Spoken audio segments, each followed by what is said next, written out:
We have one of our first public statements from Daniel Cherry III, the new general manager, SVP at DC Comics. And it's we've got some articles written about it. What's curious, though, is the articles that are written are really kind of take this full statement and focus on one paragraph of it. Why? Well, unfortunately, there's a very cynical reason for that. They're doing that because it's good clickbait. It's going to get people arguing and angry, and and that's the world we live in. Hooray! Let's get into it.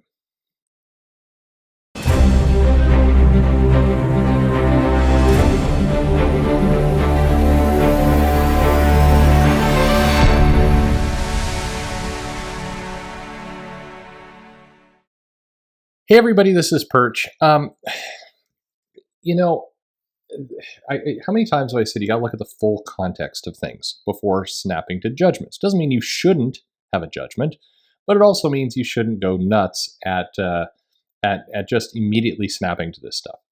So Daniel Cherry III was brought in, 1 week ago? It hasn't been long to become the general manager SVP at DC Comics. At first, what's interesting is the bouncing around from this. At first, a lot of the news sites, I'm thinking, CBR, Bleeding Cool, Newsarama, they were really highlighting the idea that this person was coming from esports and how horrible and awful and terrible and thoroughly rotten and miserable this is because esports is not comics. How dare esports come in and be comics? It's not where they're supposed to be. But then Daniel Cherry III is brought in. He's a very accomplished, very high profile, very strong marketer. He's also a black man, and he has, Black Lives Matter and the Rainbow Coalition flag in his profile in LinkedIn. It was interesting to see the 180 from a lot of these sites that were really kind of, smearing DC of being a bunch of dumb buffoons who were, they were hiring an esports guy. How dare they? And then, that we see the profile. It's like, oh, wait a minute, hang on, maybe he's okay. It was interesting to see kind of the 180 that happened. And then, conversely, on the other end, you had a lot of people come in and hone immediately into that banner in LinkedIn and go, oh, okay, here's the Sana Amanat's twin has come into DC, and it's a disaster. And it's a lot of snap judgments. Now, as I said in the other videos about this, and I still maintain, if you're doing LinkedIn is your professional profile. Personally, I would tend to avoid any kind of political affiliation of any kind, whether it's, go Joe Biden, make America great again, Black Lives Matter, Blue Lives Matter, any lives matter. I wouldn't put that in my LinkedIn profile. Just not what I would do. But your mileage may vary. Daniel Cherry III does have a lot of social programs and kind of other, economic justice kind of things that he's been involved in. It's been either a pet passion of his or kind of something he does on the side in amidst his other jobs. Now, this is just a fact that everyone should kind of absorb. When you're in marketing in 2020, things like diversity and inclusion and those topics are key to your role. If you're in marketing and you're in a big company, a big corporation, that is going to be something you're going to be marketing, you're going to be dealing with.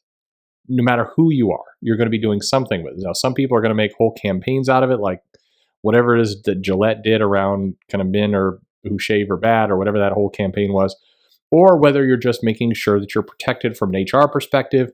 Or maybe you're just trying to say public statements that we are after all the money we can. We want to go to all the audiences we can. And we want to be inclusive and so on. If you work for AT&T, you are going to say things like we are after diversity and inclusion because your core audience, i.e. the people who are making you money, comes from everywhere. It's important to recognize that unlike, in many cases, Marvel with Disney, AT&T is a little bit of a different beast. Their product, meaning cellular service, and they have many other things too, but if you just think of that, cell service does not have politics. It doesn't have any of these kind of emotions. Its goal, if it's going to be very financially successful, is to sell to everyone. And just, I don't want to use the phrase not see color, but that is kind of the deal. Their goal is sell to 100% of the people. All the rest of that stuff be damned. So if you're an entertainment company working for that AT&T conglomerate, then yeah, you're going to have similar cultures, similar values. But what's curious about the statement today is that Daniel Cherry III, he writes on LinkedIn.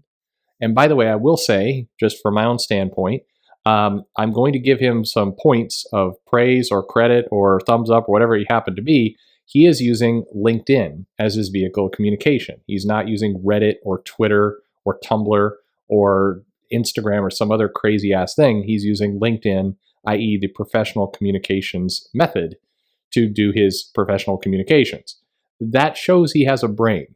So I hate to say it as simple as that, but that's already you're in better standing than people who are off trying to manage Twitter. It just that's chaos in a professional sense. So anyway, he writes, and I want to say the entire thing because the articles that immediately get written about, put it this way, here's a headline from Newsarama.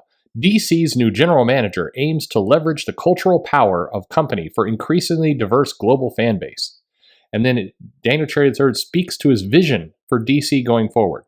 They then proceed to reprint one paragraph, basically. It looks like they may have edited this, but they basically reprinted a portion of his statement. And his statement is as follows, in its entirety from LinkedIn. You see it on the screen. It's truly a career honor to partner with Pam Lifford and the creative genius of Jim Lee, the amazing team at DC Comics and Warner Media, to lead this iconic brand and legendary characters into the future. I've been a huge DC fan since I first discovered the joy of comics from my father, who collected Shazam oversized comics from the 70s. I am standing on the shoulders of giants like Malcolm Wheeler Nicholson, Bill Finger, Bob Kane, Neil Adams, Harry Lampert, and so many others. I'm especially proud to be continuing the legacy of fellow Ohioan and Cleveland native Jerry Siegel, who created Superman. All right, so that's the bulk. We're more than halfway through the statement. Okay, notice what has not come up yet. It's what the articles are being written about. Then he adds this. While always respecting the past, I also think it's our responsibility to leverage the cultural power of DC Comics and our characters to entertain and inspire an increasingly diverse global fan base. Okay, so there's three ways of looking at this. Number one, this is kind of a just common sense statement. In other words, we want to make more money. The fan base is global. Global meaning not races. I mean, races pulls into it, but global meaning around the globe. And it's our responsibility to take money from all those people around the globe. I think that's common sense. Now, you could read this and go, uh-oh, this is the, camel's nose under the tent of, now suddenly we're going to get a bunch of, very specific politics. We're basically going to get the opposite of what's being said. Now, note in that statement, the statement was, we need to entertain and inspire a diverse global fan base, increasingly diverse global fan base. That means more, not less. Sometimes when people make these statements, they come off as less. They say, we need to entertain a diverse fan base. And that's why we're canceling a ton of comics that were previously selling well, and we're going to move those comics to a new fan base that may or may not exist. We don't know yet if Daniel Cherry and DC are going to, broaden the appeal of comics, try and reach new people, and meaning add more, grow, or if they're going to subtract. We can make our predictions, and lots of people have them. They post them in the comments all the time, but the reality is we don't know.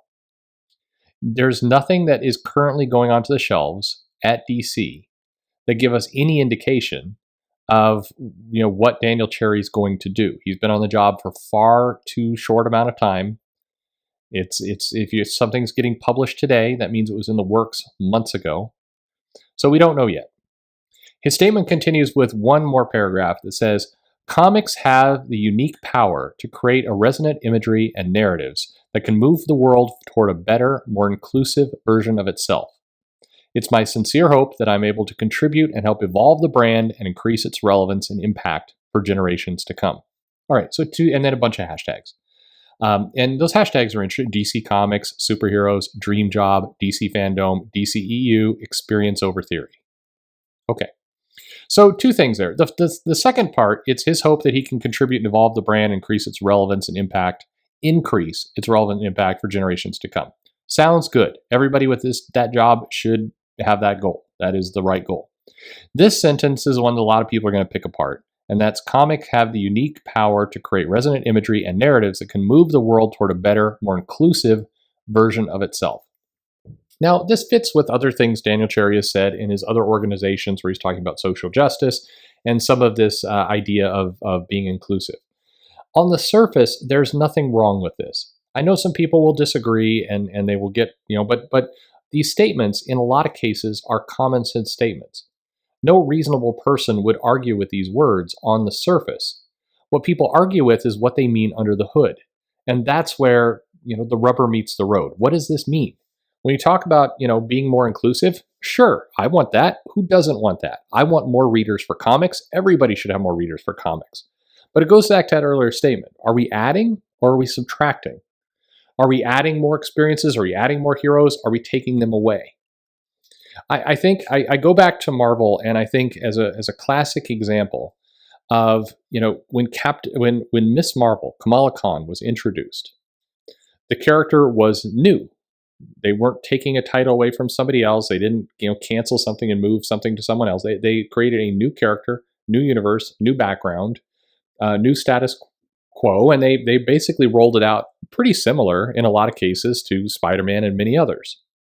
That's how it began, and a lot of people responded really positively to it. They liked it. The comic book was on good footing. You compare that to other efforts that went on later, including later iterations of Ms. Marvel itself, where it no longer felt like inclusion, it felt like exclusion. It felt like we were taking things away from people rather than adding. I think the world of comics is big enough and powerful enough, strong enough, and great enough that lots of people can be served. I don't think we have to pick and choose who gets what. I think everybody can get things. But it really comes down to where you're putting your bets, your time, your energy. So I maintain what I've said in previous videos. I think it's a positive move for DC Comics to hire somebody who's very, very strong and very aggressive in marketing. I'm looking forward to seeing Daniel Cherry roll up his sleeves and go toe-to-toe with Marvel and prove that they're the big kid on the block. I like the fact that in all these statements of late, they're not talking about Marvel, they're talking about their own future. They're talking about defining what they're going to do. That's good. Stop living in Marvel's shadow. Go out there and explain why you're the best person for the job. I think that's great. How he actually does his job, we don't know. It's very easy to sit back, 2 years from now and say, oh, see, he was a complete disaster. He did all these things, drove down costs, and it blew things up. That may happen. It may also happen that this focus on better marketing and tighter brand recognition, and we get, a good solid Superman that's iconic, that reflects the first part of his statement, and screwing around with all this nonsense that they're doing right now. It could be that that's the result we get. We don't know. We're reading the tea leaves here. We're trying to make predictions. And the important thing in doing all this is that we look at the statements, we go to the source. I'm disappointed in Newsarama for taking kind of 2 sentences and making a whole article out of this, like he went out and gave a giant speech and defined diversity and inclusiveness as the core of his platform. He said a lot of other things too, including respecting the past, building the brands, being very honored to continue this legacy from some really big names in the past, which are the right big names in the past. Those things are all absolutely right. Those did not really get airtime in the article from Newsarama. Instead, they honed right in on, hey, see, he's talking about diversity, huh? And to me, it always feels like that somebody at Newsarama, and it doesn't just feel like it, we know it from the people, from statements that have been made. This article was written by Chris Arant, who's made many points about how he views different things. He definitely wants to be for lack of a better word, an activist in this whole process, not somebody who's just reporting the news. So of course, they hone in exactly on these 2 lines. They throw it out there. It's safe for them to do so because you're going to see a lot of people not bother to go to LinkedIn, not look at the original statement, and instead gear all of their reaction off of this, positively and negatively. And let's be honest, what they're really hoping for is negative. Newsarama wants you, and these news sites want you to get angry, hostile, and feel like, oh, see, this is SJW Army attack. That's what they want. They want that because you'll click on their articles obsessively, you'll give them ad revenue, and they need you. They need you to be pissed. And by framing it up this way, they've started the narrative on a certain direction. My comment to you is always make your own judgments. Don't go in there like Pollyanna happy, everything's going to be great. But don't automatically go in with a gut reaction that somebody else is controlling. Make zero mistake about it.